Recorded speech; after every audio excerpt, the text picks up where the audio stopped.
อะไรอ่ะ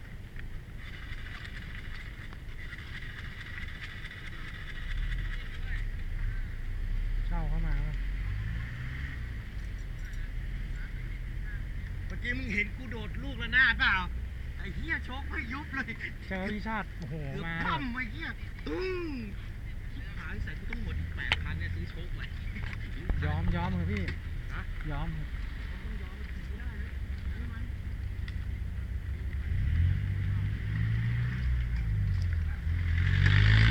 สตาร์ทเท้าได้ปะใจไม่ดีมีสตาร์ทติดสตาร์ทเท้าได้ปะแต่ว่าขนาดนี้มันน่าจะเป็นแล้วนะ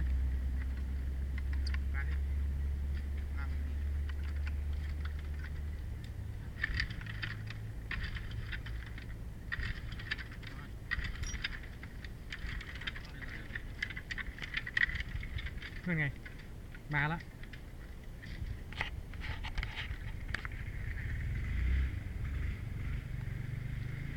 น้ำมันมันท่วมอยู่มั้ง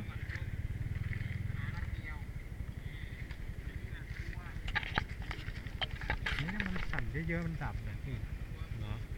แบตหลวมเหรอผมว่าเวลาขับโค้งๆกันมันจะขึ้นไม่ได้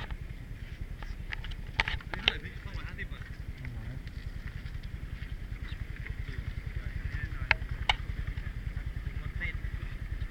โอ้มันดี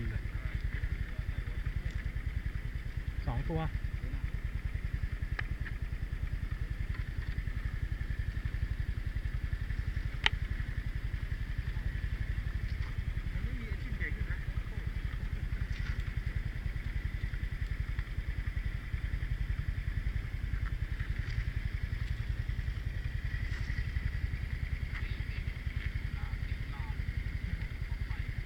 ล้มตรงไหนเนี่ย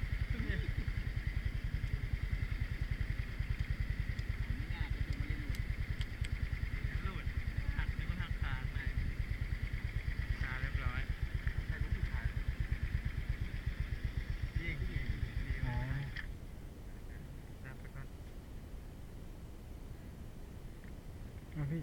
อัดเลย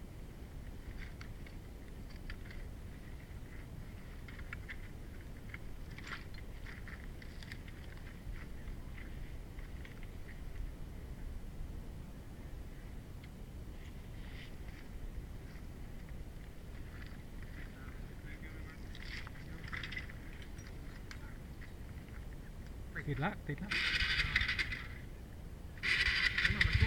มันท่วมอยู่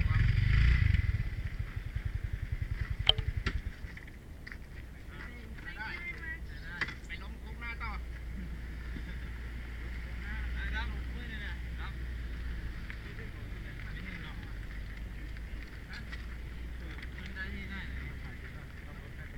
ฮะใช่อยู่เดี๋ยวเขาใส่ทูพีซไปโชว์ข้างในให้เป็นรางวัล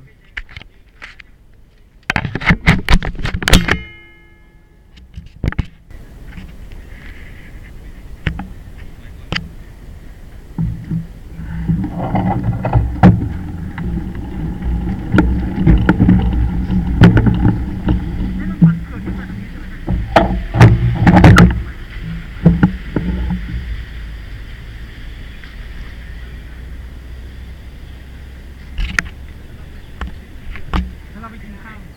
เขาจะกินตรงนี้ไม่ใช่เหรอที่ไหนที่มี